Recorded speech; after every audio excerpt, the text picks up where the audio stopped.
9న హైదరాబాద్ రామకృష్ణ స్టూడియోలో ఎన్టీఆర్ బయోపిక్ మూవీని లాంఛనంగా ప్రారంభించబోతుండు నందమూరి బాలకృష్ణ.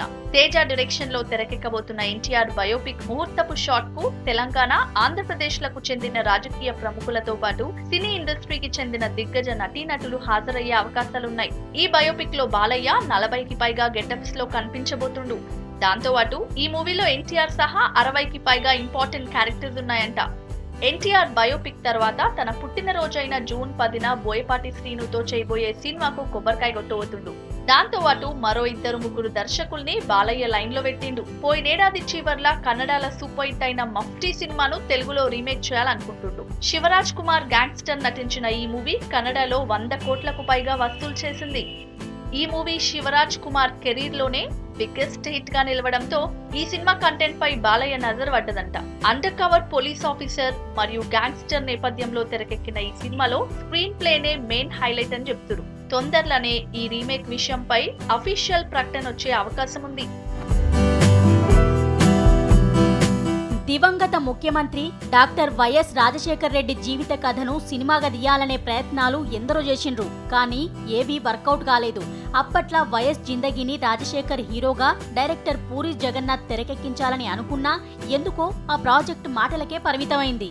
ఆ మధ్య వైఎస్ జిందగీ మీద వినోద్ కుమార్ హీరోగా భగీరథుడు అనే సినిమా వచ్చినుండే. ఆ సినిమా రిలీజ్ అయిందన్న విషయం అందరికి తెలిసేలోపే వెళ్లిపోయింది. లేటెస్ట్ గా దివంగత నేత జీవితాన్ని వెండితెరపై తెరకెక్కించడానికి రంగం సిద్ధమైంది. పోయినేడాది ఆనందో బ్రహ్మ సినిమాతో సక్సెస్ అందుకున్న మహి వి రాఘవ ఈ సినిమాకు దర్శకత్వం వహిస్తుండు. ఇప్పటికే ఈ మూవీకి సంబంధించిన స్క్రిప్ట్ వర్క్ ఫైనల్ అయింది.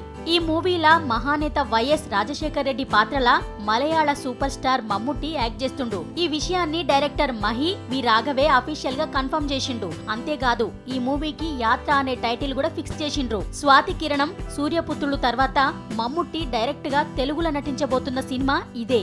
మొత్తానికి ఉమ్మడి రాష్ట్రంలా తన యాత్రతో రాజకీయాలను ప్రభావితం చేసిన వైఎస్ రాజశేఖర రెడ్డి జీవితం వెండితెరపై ఎలా ఉంటుందో తెలవాలంటే ఇంకో కొన్ని దినాలు వెయిట్ చేయక తప్పదు. గత కొన్నేళ్లుగా గోపీచంద్ కెరీర్ 3 అడుగులు ముందుకు 6 అడుగులు వెనక్కి అన్నట్టు తయారైంది.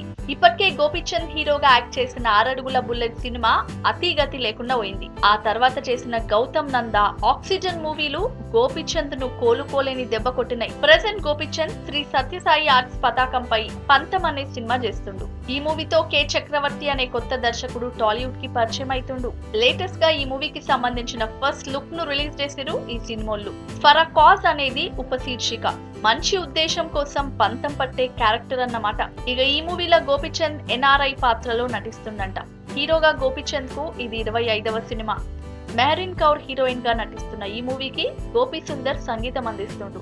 ఆల్మోస్ట్ షూటింగ్ పార్ట్ కంప్లీట్ అయిన ఈ సినిమాను సమ్మర్ కానుకగా మే 18న రిలీజ్ చేయాలనే ప్లాన్ ఉన్నారు. డిఫరెంట్ బ్యాక్ డ్రాప్ తో కొత్త రకమైన స్క్రీన్ ప్లే తో తెరకెక్కుతున్న పంతం మూవీతో హీరోగా గోపీచంద్ హిట్ కొట్టి పంతం నెగ్గించుకుంటాడా లేదా అన్న చూడాలి. లేటెస్ట్ గా బాలీవుడ్ లా సల్మాన్ ఖాన్ అలీ అబ్బాస్ జఫర్ డైరెక్షన్ లా భారత్ అనే సినిమా చేస్తుండు. ఈ మూవీలా ముందుగా సల్మాన్ సరసన కత్రినాను హీరోయిన్ గా అనుకున్నారు. కానీ ఫైనల్ గా బేవచ్ బామ ప్రియాంక చోప్రాను ఈ మూవీలా కథానాయికగా ఫైనల్ చేసిర్రు. హాలీవుడ్ లా బేవచ్ మూవీతో పాటు క్వాంటికో సిరీస్ తో ప్రియాంక ఫుల్ బిజీగా ఉంది. ఇక హిందీలా జై గంగాజల్ మూవీ తర్వాత మరో సినిమాకు సైన్ చేయలేదు ప్రియాంక. లేటెస్ట్ గా Bharat movie director Ali Abbas Zafar New York లా ఈ సినిమా స్టోరీని వినిపించిండు. ఈ కథ విని భారత్ మూవీలో యాక్ట్ చేయడానికి ప్రియాంక ఓకే చెప్పిందట. కొరియన్ భాషలో హిట్ అయిన ఓడ్ టు మై ఫాదర్ అనే సినిమా స్ఫూర్తితో భారత్ మూవీని తెరకెక్కిస్తున్నారు. ఇంతకు ముందు సల్మాన్ ఖాన్, ప్రియాంక చోప్రాలు సలామే ఇష్క్, గార్ తు సి గ్రేట్ హో, ముజ్సే షాదీ కరోగి అసొంటి సినిమాలలా కలిసి నటించారు. ఇప్పుడు 10 ఏళ్ల లాంగ్ గ్యాప్ తర్వాత భారత్ సినిమా కోసం జోడీ కట్టబోతున్నారు. మరి భారత్ మూవీ కోసం వీళ్ళిద్దరి కెమిస్ట్రీ ఏ విధంగా వర్కౌట్ అవుతుందో చూడాలి.